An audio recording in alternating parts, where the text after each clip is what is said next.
Bonjour chers fidèles téléspectateurs, bienvenue dans ce nouveau numéro de votre émission Thème d'actualité. Et voilà, aujourd'hui nous sommes ici à Mamadina, que vous connaissez très bien. Ça se situe en Kombo. Vous avez ici un supermarché en dessous. Vous avez au premier étage, vous avez des boutiques de vêtements, des boutiques variées. Vous avez des vêtements, vous avez également des boutiques de vente de perruques, de parfums, en tout cas ce que vous voulez. Et au-dessus, vous avez la pâtisserie. C'est le lieu là où nous sommes et là où nous avons reçu nos invités. En tout cas, merci au directeur qui nous a facilité d'être là aujourd'hui, de pouvoir tourner dans ce lieu, dans ce cadre magique. Alors aujourd'hui, nous allons discuter. Nous avons dit que c'est l'année de la jeunesse, depuis le début de l'année. Hein, c'est ce qui a été dit par le président de la République. C'était l'année de la jeunesse et que chacun dans son élément et dans son couloir avait le devoir d'accompagner cette année. Aujourd'hui, nous parlerons de la jeunesse. J'ai avec moi deux frères qui nous viennent du Cameroun, c'est bien ça, et également un autre frère qui est ici avec nous au Congo-Brazzaville. Vous allez découvrir de quoi nous allons parler. Je commence par ma droite. Bonjour monsieur. Bonjour madame. Comment vous allez? Non, je vais très bien. Bienvenue dans cette émission. Merci beaucoup. Beauté Congo-Brazzaville. Beauté. Voilà. À tonton dit. Beauté. Bonjour cher frère. Comment on vous appelle? Je suis Azaf Kiaté. Je suis le promoteur de Easy Life Group et consultant chez Universal Travel Service. Et Yabisomo Komalobi Mbote. Mbote, maman. Comment? Non, ça va très bien. Alors, Universal Travel Service, vous êtes ici au Congo-Brazzaville. C'est déjà quoi, Universal Travel Service?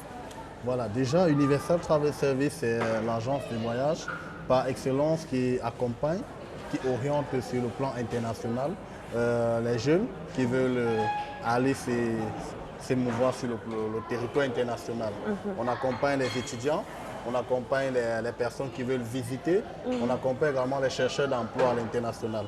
Donc notre rôle, c'est de placer les personnes à l'international afin qu'ils aillent chercher des connaissances ou alors qu'ils aillent chercher des moyens pour revenir en Afrique et développer.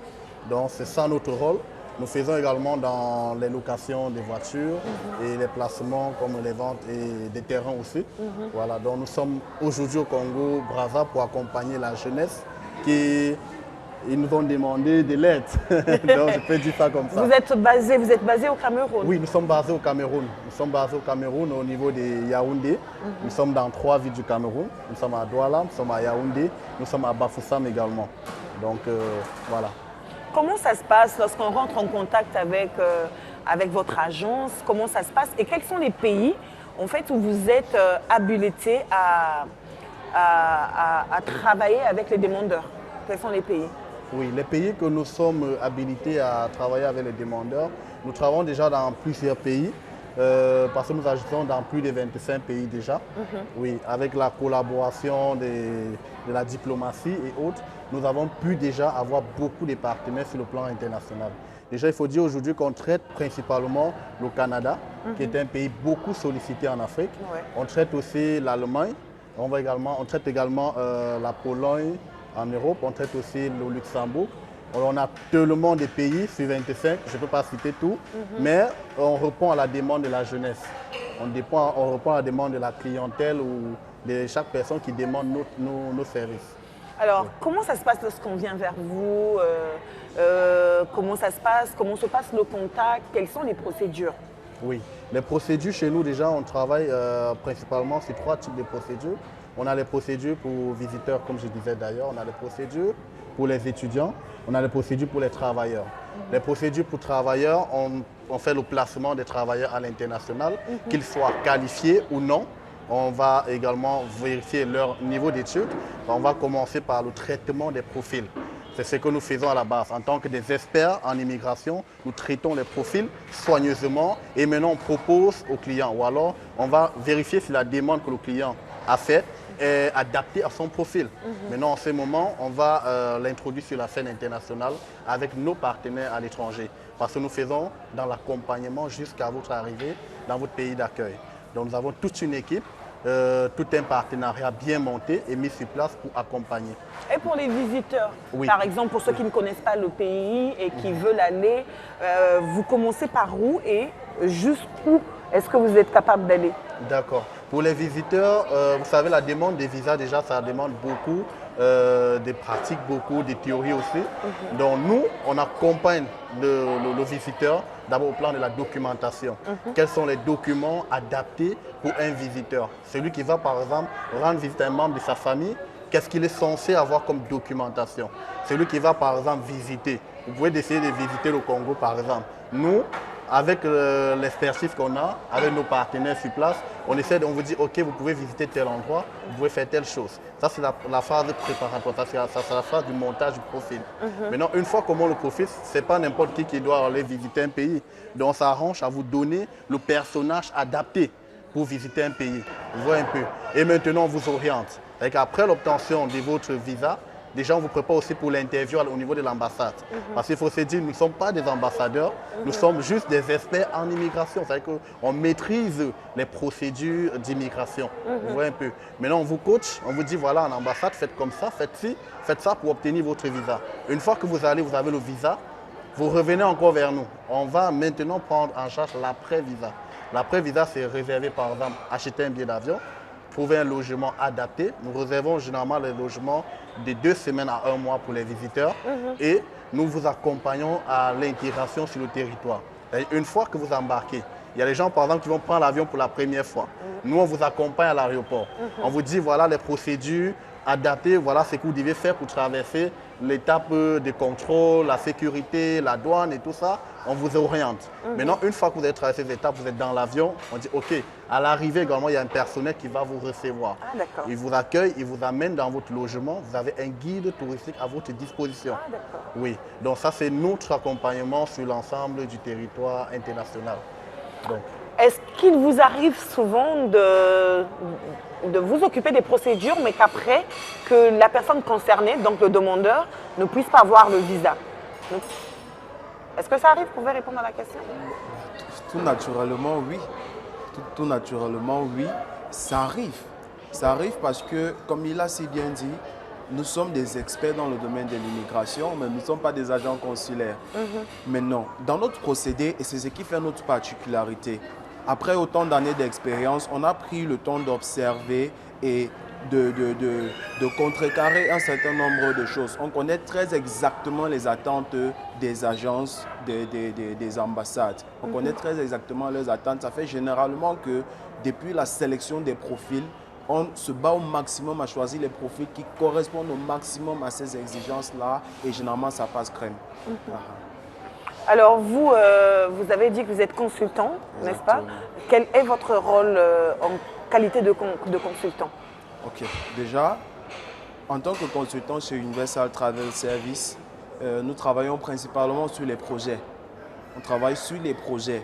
Par exemple, des initiatives comme le Salon mondial pour les opportunités à l'étranger, ce sont des projets que nous, en tant que consultants, nous mettons sur pied pour davantage faire découvrir notre potentiel à l'international. Et aujourd'hui, nous avons tellement de partenaires, nous sommes tellement sollicités. C'est grâce à ces petites idées, ces petites initiatives que nous mettons ensemble. Nous faisons également dans les relations publiques, c'est-à-dire la mise en relation de notre agence avec des ambassades, des hôtels à l'étranger, la mise en relation avec des universités prestigieuses qui donnent même jusqu'aux bourses d'études et des subventions logement à 100% pour la première année. C'est ça notre rôle en quelque sorte en tant que consultant. Alors monsieur, je me tourne vers vous. Vous êtes une association des jeunes linguistes, c'est ça? Oui, c'est bien ça, madame. Parlez-nous un peu de cette association. Bien, merci beaucoup, madame la journaliste.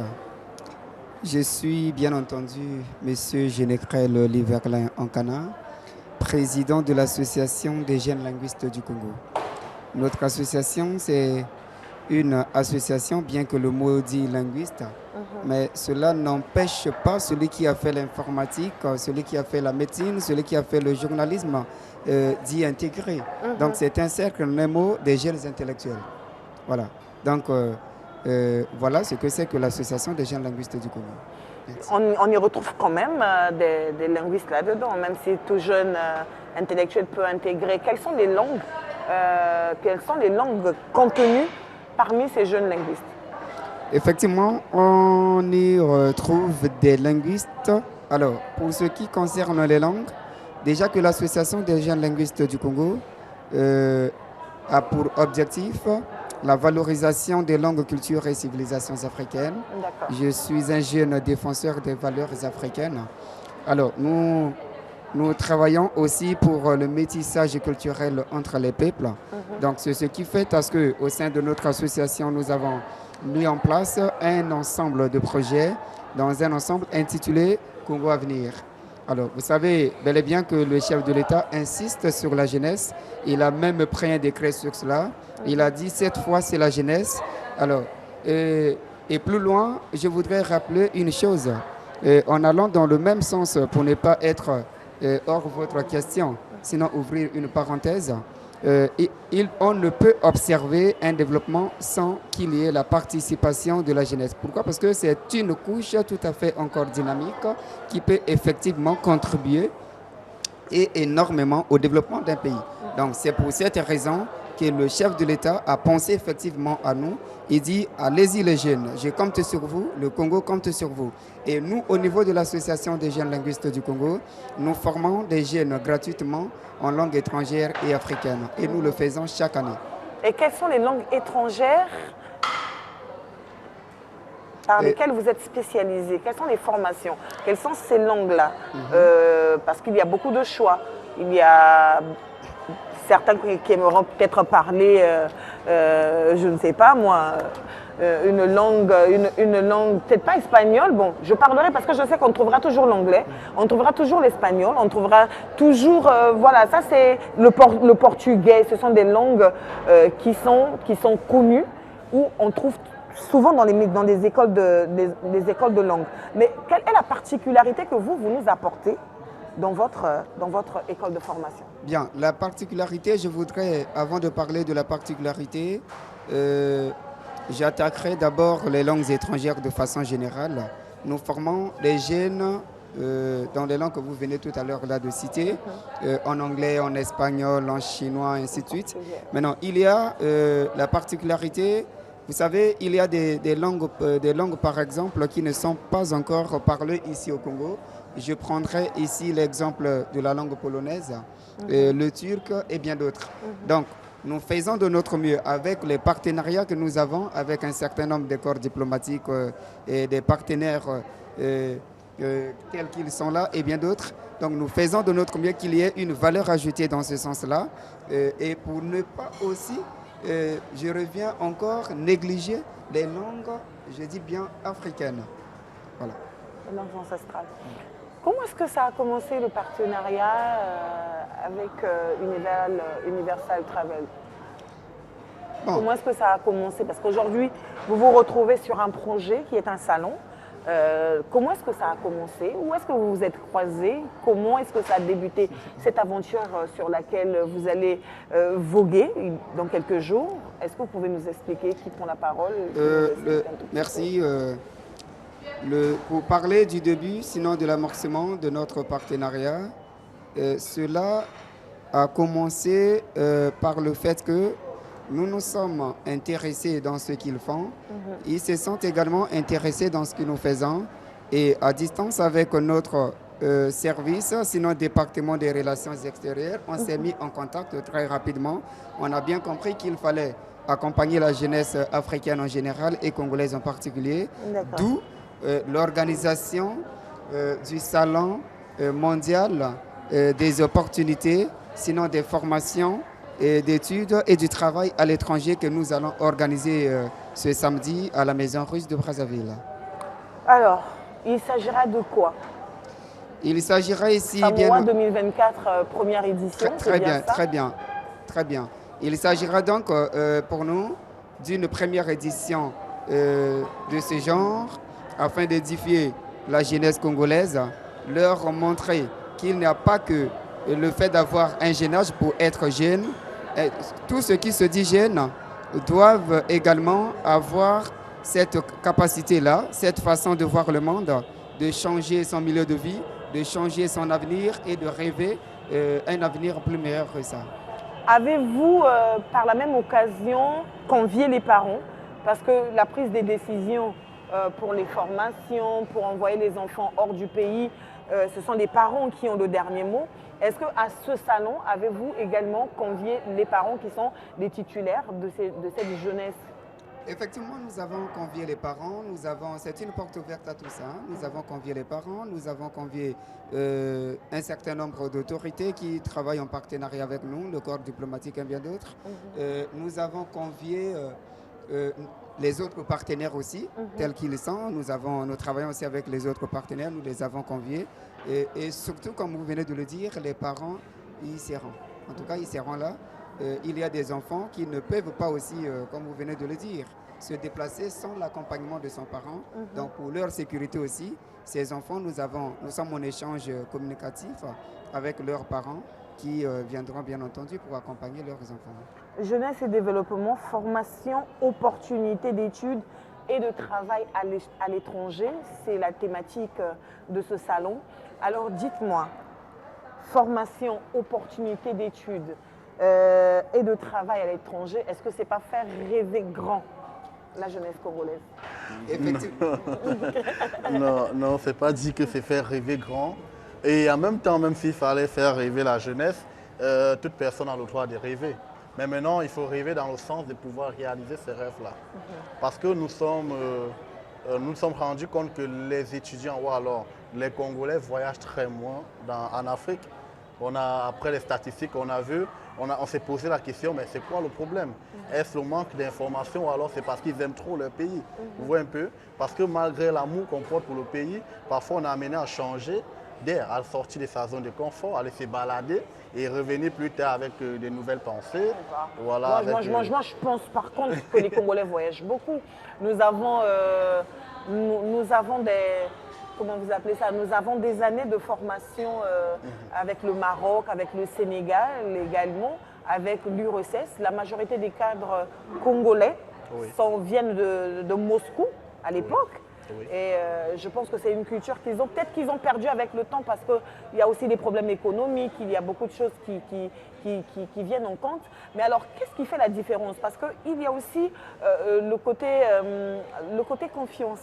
Lorsqu'on parle d'argent, on parle d'investir, on parle d'argent. Oui. Et nombreux des parents ont été victimes d'escroqueries, victimes de ces promoteurs comme vous qui viennent, qui disent qu'ils sont experts, qui peuvent bien faire les choses.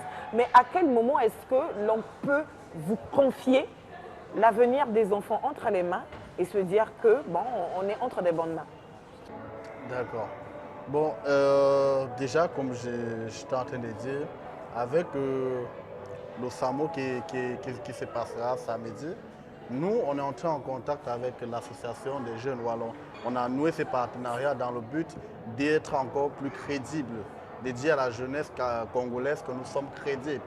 Parce que sinon, on serait venu ici individuellement, on ne serait pas passé par l'association pour venir parler voyage et immigration. Non, nous, on est venus parce que l'association des jeunes linguistes du Congo, ils ont jugé nécessaire de nous inviter à travers nos réalisations déjà. Parce que même étant au Cameroun, on ne fait pas seulement pour le Camerounais, on fait pour l'Africain. On fait même sur le plan international parce qu'actuellement, nous sommes en train de faire un siège aux États-Unis déjà pour Universal. On voyait que ce n'est pas un projet qui s'est levé du jour au lendemain et puis ça arrivait là comme ça, non. On a décidé d'accompagner les jeunes Congolais à travers l'association des jeunes linguistes du Congo. Donc ça, c'est un partenariat que je trouve salutaire pour la population du Congo. Vous voyez un peu. Donc déjà, à un niveau, on a jugé et puis on s'est dit, s'ils nous ont fait confiance, nous aussi on peut leur faire confiance. Parce qu'on est dans une collaboration d'échange. On est en train d'échanger, on est en train de se partager les idées pour pouvoir faire quelque chose de bien. Pour la jeunesse congolaise, ils auront aussi à donner au Cameroun. Donc nous venons donner et puis on va recevoir en retour. Vous voyez un peu, la crédibilité qu'on met ici en avant, c'est le fait que nous passons par une association qui est déjà crédible et légalement installée. Ils nous ont prouvé cela. Nous également, nous avons fait pareil. Donc ce n'est pas un truc qu'on s'est levé un matin, on a commencé, non. Cette collaboration dure déjà depuis un bon bout de temps. Vous voyez un peu, c'est le salon qui nous a réunis ici aujourd'hui. et on est là pour parler du salon. Sinon, il y a plusieurs projets qui ont déjà été gérés en amont et qui ont eu des résultats très, très futurs. Alors, formation, opportunité d'études et de travail à l'étranger, comment ça se passe? Lorsqu'ils viennent vers vous, quels sont les profils? Comment est-ce que ça se détermine? Quelles sont les formations adéquates pour ces élèves-là ou encore ces étudiants? Les parents sont en train de nous suivre pour essayer de les drainer à venir samedi à la Maison Russe au salon. Il faut bien qu'ils sachent, est-ce que les enfants rentrent dans les cadres des profils choisis? Bon, je préfère laisser le responsable du salon. Vous pouvez expliquer? Oui. Déjà, le salon, si vous avez remarqué, on a décidé de mettre de côté toute une journée, carrément toute une journée. Et cette journée a pour objectif ultime dans un premier temps, informer, parce que c'est la base. L'objectif n'est pas de venir samedi tout de suite dire voilà, je pars dans tel pays. Non, c'est d'abord de venir s'informer, de savoir qu'il y a des opportunités et de savoir qu'il y a des opportunités au niveau même du plus petit Congolais. C'est ce qu'il faut d'abord dans un premier temps savoir. Maintenant, après la conférence, nous allons installer un siège au Congo. Là déjà c'est officiel. Nous allons installer un siège au Congo et ils pourront venir désormais donc dans ce siège pour davantage prendre connaissance de nos offres et enfin faire leur étude de profil.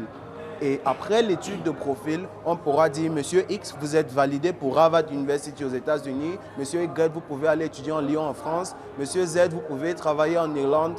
Donc c'est en fonction du profil qu'on va pouvoir définir. On peut quand même avoir une idée, c'est-à-dire qu'on peut avoir une idée des opportunités des pays. Choisissez-nous peut-être 2 ou 3 pays. Quelles sont les opportunités et quelles sont les formations où les jeunes devraient par exemple s'attendre à avoir une suite? Je prends un cas basique. Actuellement, nous avons un partenariat soudé et très très privilégié avec des promoteurs et des agences de placement au niveau de l'Irlande. C'est vrai qu'ils exercent en Union européenne de façon large, mais de façon plus précise à Dublin, il y a des entreprises qui recrutent des aides-soignantes. Là, c'est un cas bien précis. Ça veut dire que s'il y a une aide-soignante qui m'écoute là, à l'immédiat, qu'elle vienne à l'événement de samedi, immédiatement, on va lui donner la fiche des documents à produire. Il y a pratiquement 7 documents à produire. Lorsqu'elle produit ces documents, nous déjà, on va enquêter sur ces documents parce qu'on doit étudier à savoir si ce sont des vrais documents avec de bonnes moyennes. Est-ce qu'elle a la compétence qu'il faut? Après cette étude, on fait sa démarche. Pour une élève qui n'a jamais, pour une étudiante ou une élève qui n'a jamais fait d'études de santé, mais qui aimerait bien, est-ce qu'il y a une probabilité? Si oui, à ce moment-là, c'est des formations de combien d'années? Est-ce qu'on peut avoir une idée? Bonne nouvelle. Déjà, pour prendre toujours le cadre de l'Irlande, il y a des personnes qu'on passe en internship. Donc, ça veut dire qu'ils vont comme stagiaires professionnels. On reconnaît le fait qu'ils n'ont pas encore assez de compétences, mais on leur donne la possibilité d'apprendre les cours de langue la première année et d'apprendre le métier, tout en étant rentable. Ce sont des personnes qui ont réellement besoin de la main-d'œuvre. Ils ont vraiment besoin de la main-d'œuvre. Les salaires, lorsque vous checkez, c'est minimum 2500 €. Vous voyez? Donc, peu importe votre profil. Le SMIC. Mais on a eu des contrats qui allaient à plus de 7000 €. Oui, c'est pourquoi on met l'accent depuis dans notre communication sur le profil. Et pour connaître le profil adapté, c'est séance tenante, c'est pendant l'entretien, c'est pendant l'étude. On va prendre connaissance de vos documents, prendre connaissance de votre parcours et c'est sur cette base qu'on pourra vous dire que voilà, voici comment on va adapter votre projet de voyage. Et comment ça se passe lorsque ces étudiants arrivent sur place? Parce qu'il y a un problème de logement. Où est-ce qu'ils vont loger pour ceux qui vont pour la première fois, qui n'ont pas de parents? Comment ça se passe par exemple pour la nutrition pendant le temps où on est encore en formation, on ne travaille pas encore? C'est bien de connaître un peu, avoir une idée, comme ça booste un peu les parents qui sont à la maison. Déjà ça c'est une très bonne question. Vous voyez, j'ai l'habitude de dire dans nos séminaires que le plus important dans une démarche d'immigration n'est pas le visa. Le plus important, ce n'est pas la vignette que l'ambassade va vous coller là, non.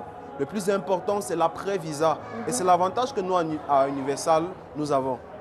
On accompagne En fait, l'après-visa nous coûte même beaucoup plus que l'avant-visa. Vous voyez? Parce que lorsque vous avez le visa, vous avez tendance à jubiler, non, on vous dit, ah, tiens, attention. On prend du temps, on réserve votre logement bien en avant. Et on prévient déjà le partenaire de l'autre côté à vous attendre à l'aéroport. C'est-à-dire que dès que vous posez le pied sur le territoire étranger, vous êtes accueilli à l'aéroport et conduit directement à votre logement. Donc, généralement, on impose aux candidats de préparer, de payer au moins les cautions de logement avant de déplacer parce qu'on ne va pas là-bas pour errer. Non, je suis contre ça. On ne va pas là-bas pour errer parce que l'objectif, après tout, n'est pas d'aller s'éterniser dans un pays étranger. Non, c'est de revenir avec ce savoir-faire en Afrique. Oui, moi particulièrement qui vous parle, j'ai une formation arabe. J'ai une formation arabe. Vous connaissez, en arabe, en Émirats arabes, c'est la formation militaire. Vous voyez un peu. Mais je reviens dans mon pays, je reviens en Afrique, mettre ce potentiel au profit de mes frères africains. Donc c'est ce que nous inculquons. Et je pense que jusqu'ici, nous sommes très sollicités et ça passe crème. Il faut aussi ajouter que pour samedi, il a parlé de sciences d'information. Parce qu'il est question ici d'informer les gens. Il n'est pas question de se faire de l'argent. D'abord, on informe les gens et puis on leur dit, voilà, vous savez qu'en Allemagne, par exemple, vous pouvez faire la médecine gratuitement et vous êtes payé 650 000 francs tous les mois. Il y en a qui ne savent pas ça. Et par contre, ils sont versés dans les universités, ici, ils sont versés dans les établissements avec des baccalauréats, avec même des attestations des cours de langue allemande. Mais ils ne savent pas qu'avec cette opportunité, avec déjà ces avantages qu'ils ont, ils peuvent aller étudier la médecine, par exemple, et être rémunérés en retour. C'est-à-dire qu'ils ne dépensent aucun 5 francs. Vous allez voir, par exemple, en Irlande, nous, on a mis un système en place où vous partez, par exemple, pour le travail. Même si vous n'êtes pas assez compétent, c'est pourquoi on a parlé des qualifiés et des non qualifiés. On vous met en formation, même de 3 mois, 1 an, ça dépend. Et puis, vous êtes logé pendant 10 mois. Et les entreprises, généralement, qui vous recrutent, mettent déjà à votre disposition 3 menus par jour. C'est-à-dire le petit déjeuner, le déjeuner et le dîner. Maintenant, à vous de voir. Si ça ne vous arrange pas, normalement, vous devez avoir vos frais de subsistance sur vous. Donc, c'est pourquoi, lorsqu'ils parlent de l'après-visa, parce que chez nous, le plus important, ce n'est pas la vignette. Quand on parle d'expertise dans la matière, c'est qu'on vous accompagne du début jusqu'à la fin. Vous voyez un peu. Donc, notre contrat avec vous, c'est que voilà, monsieur, on va vous aider à avoir un visa. Après le visa, on vous aide à avoir un logement, on vous aide à avoir un travail, on vous aide à avoir X ou Y en fonction de notre contrat parce que ça dépend de tout un chacun. Il y en a par exemple qui ont déjà des familles à l'extérieur, ils veulent juste faire un regroupement et tout. Donc le traitement va au cas par cas. Oui, donc c'est un peu ce que j'allais ajouter. Alors, à quel moment dans ce salon-là est-ce que l'association des jeunes linguistes intervient? Bien, c'est une question qui est tout à fait pertinente. L'association des jeunes linguistes du Congo intervient à ce salon dans ce sens que, dans ce qu'ils viennent d'expliquer tout à l'heure, il y a déjà le fait que l'association forme les étudiants et élèves, leur donne des qualités afin de faire à ce que, une fois qu'ils arrivent dans leur pays de destination qu'ils ont choisi à travers l'agence, qu'ils n'aient plus de difficultés en matière de langue. Je prends un exemple. Vous quittez le Congo, vous allez en Chine. Arrivé en Chine, vous ne parlez pas chinois.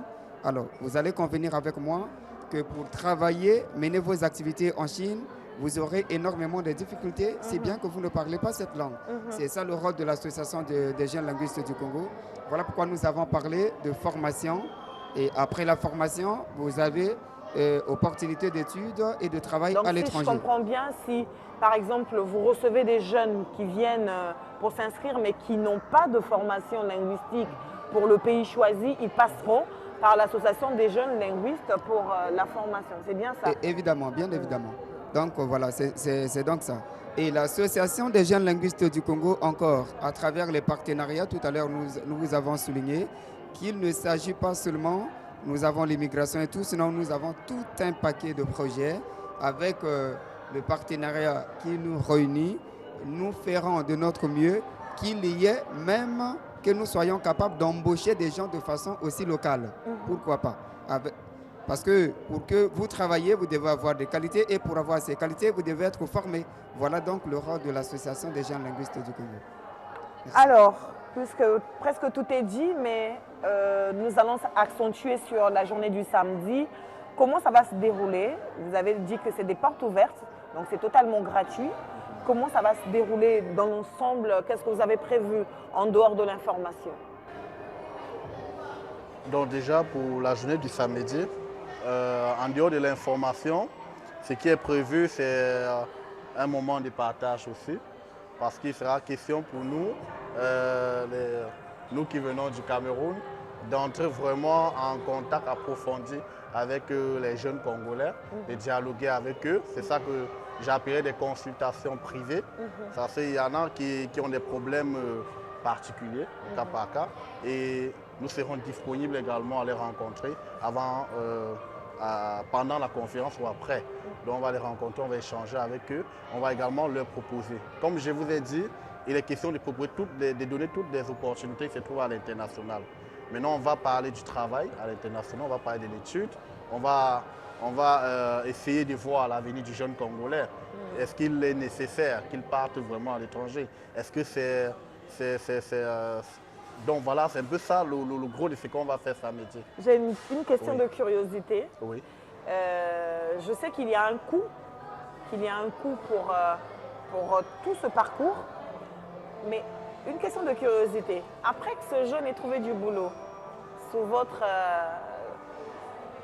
votre vigilance, est-ce qu'il y a un pourcentage qui s'ensuit?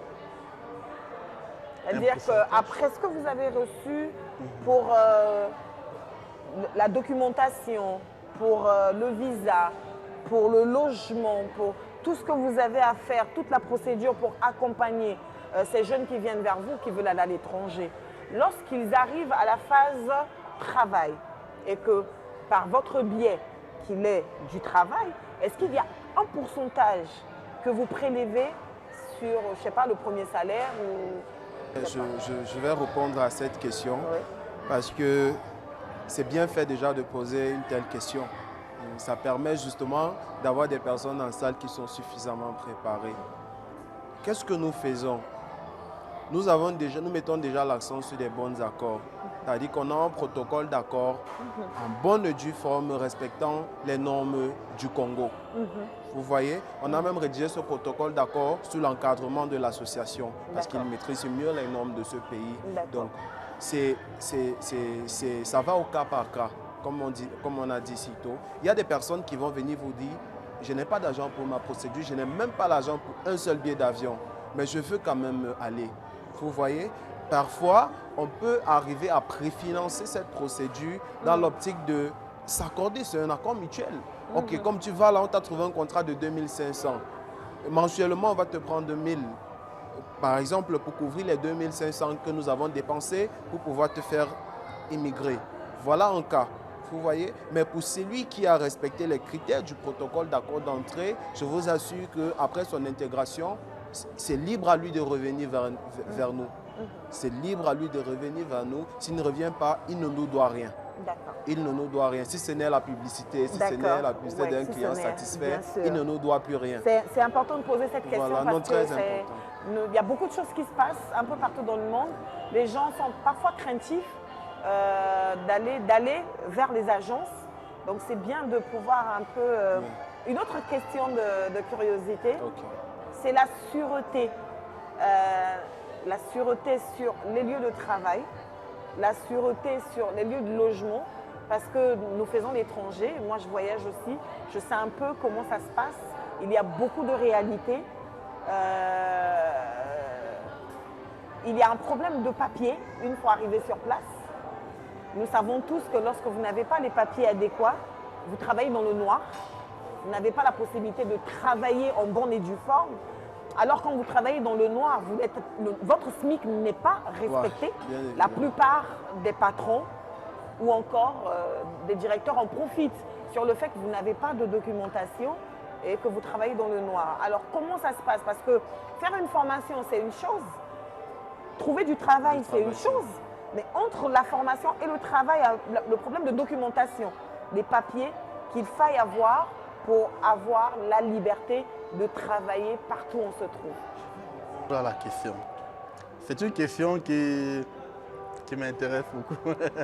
Bon, ce que je vais dire ici, c'est que nous sommes une agence. Nous, quand on donne notre parole, on tient à notre parole. On ne promet pas ce qui n'est pas réalisable. Vous savez, quand on parle d'immigration, c'est toute une école. L'immigration, c'est toute une philosophie. Il est très simple de faire une procédure de demande de visa. Il est très simple. Chacun peut le faire. Si vous êtes informé, vous allez voir que c'est même très simple. C'est même très facile. Simplement. Voilà. Donc vous allez voir, il faut se dire la vérité, c'est trop simple. Mais maintenant, nous, on agit sur quel plan? Nous, on agit justement sur le plan pour répondre à toutes ces questions. Vous voyez un peu. Vous allez voir au cas par cas. Ça va dépendre des pays, ça va dépendre aussi des profils et autres. Je vais prendre un cas sur le Canada, par exemple. Quand nous faisons un placement au Canada, nous vous faisons un placement et nous demandons ce qu'on appelle un permis de travail. Ça, c'est après l'obtention du contrat de travail. Et le contrat de travail doit être un contrat vérifié. C'est-à-dire c'est reconnu par le gouvernement canadien. Parce que le gouvernement canadien délivre ce qu'on appelle le code EIMT, l'étude de l'impact du marché du travail. Donc c'est un code qui encadre déjà le contrat, qui lie l'étranger qui arrive et l'employeur qui recrute. Vous voyez un peu. Le code EIMT s'obtient au niveau du gouvernement et on paye pour cela. C'est à partir de 1000 $. Vous voyez qu'un employeur qui décide de dépenser 1000 $ pour prendre l'autorisation de recruter une personne à l'international, il est déjà quelque part crédible. Vous voyez un peu. Maintenant, lorsque vous avez le contrat de travail, vous pouvez vérifier où vous voulez si il est crédible ou pas.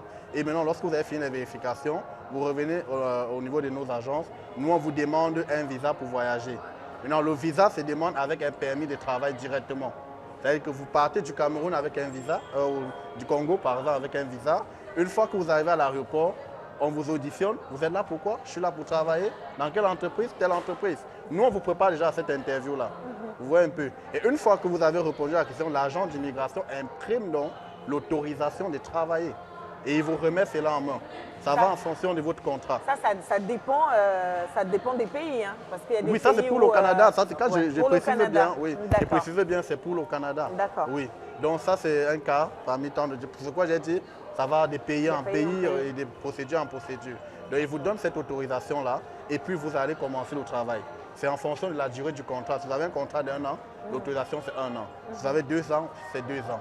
Maintenant, vous pouvez revenir lorsque le contrat veut déjà expirer vers nous et dire « Ok, je veux prolonger mon séjour ». Comment ça se passe? En ce moment, Universal se charge encore de vous orienter. Si vous n'avez pas l'information, on vous donne l'information, on dit « Va, fais Y et puis tu auras le prolongement du séjour ».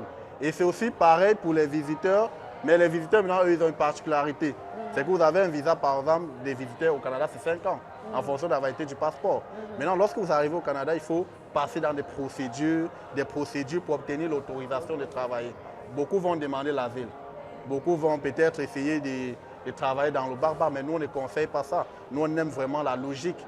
Il faut respecter les lois de l'immigration. Si vous êtes allé en visite, vous partez en visite et maintenant, si vous voulez changer de statut, faites ce qui est normal pour changer votre statut. Vous voyez un peu. Et maintenant, en Irlande, par exemple, quand vous arrivez en Irlande, vous trouvez un travail, vous travaillez, vous avez un contrat peut-être d'1 an, et maintenant, on vous délivre aussi une carte de séjour qui vous permet déjà de circuler dans l'Union européenne ou dans le Schengen. Vous voyez un peu. Donc, ce n'est pas qu'on se limite juste au niveau du visa, on dit allez, va te battre. Non, vous allez et puis vous revenez vers nous chaque fois que vous avez besoin de changer ou bien vous avez besoin d'un autre document. On vous dit comment ça se passe pour l'obtenir. Donc voilà. Ben, nous sommes presque arrivés à la fin de cette émission. Je vais repartir de l'autre côté de la réalisation. On va souffler avec un beau clip. Elle s'appelle Arline Kiba, elle vit en France. Elle a commencé la musique, ça fait beaucoup d'années, elle est dans le gospel.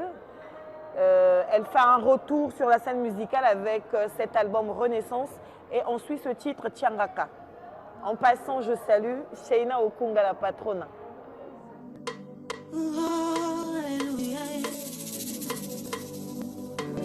Naya papa o namalaje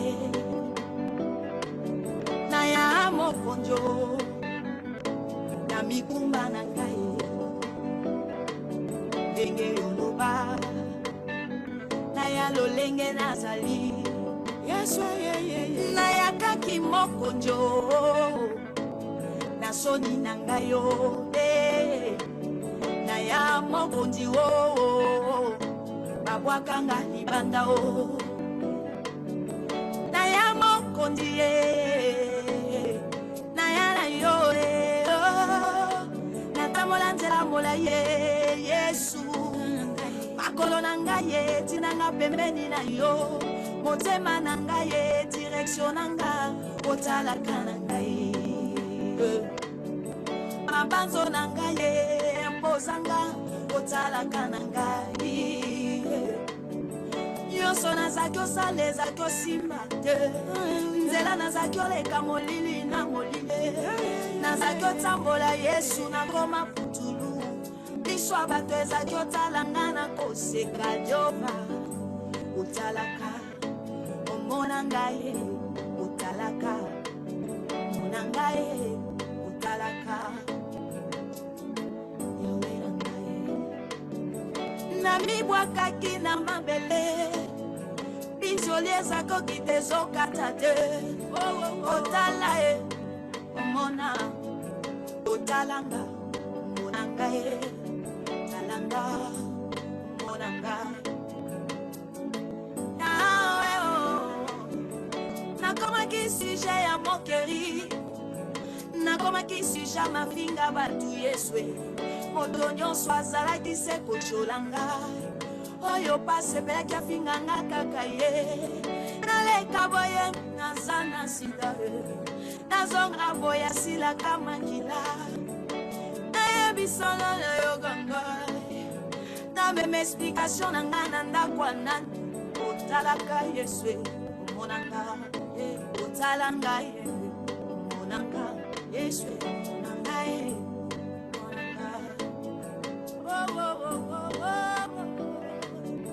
na eklesi nakendaki osambela bazalaki otalanga basantima te ekokokaki mpe kombo na ngai babetaki temela nzamba motema na nga batalaki apparence babosaki kotala motema ye alleluya soki oyaki te nalingaki na bebe soki oyaki te nalingaki na sambwa soki oyaki te nalingaki na telengana ye nalingaki na kufe bulamu osalelanga nzambe ipesa zuwa na mitema ya bato bandimaki te kokokaki kombola ngai oyo mokufi Jehova basangani Yesu bakomi ebele bazosala kalkule bakwesa minendo bazosala kalkule batya bandeko nanga na seo basopelinga maladi Yesu nakoki te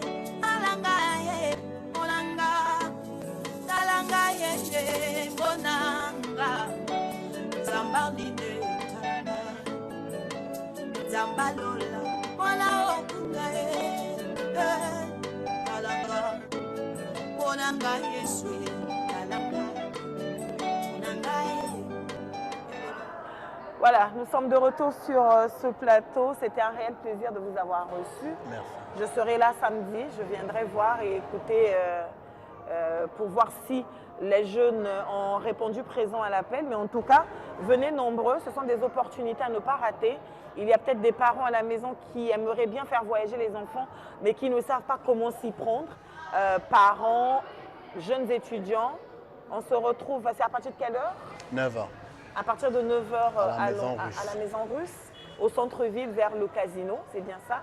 Venez et nous allons tous écouter quelles sont ces opportunités qui sont mises à notre disposition. En tout cas, merci beaucoup, Amour.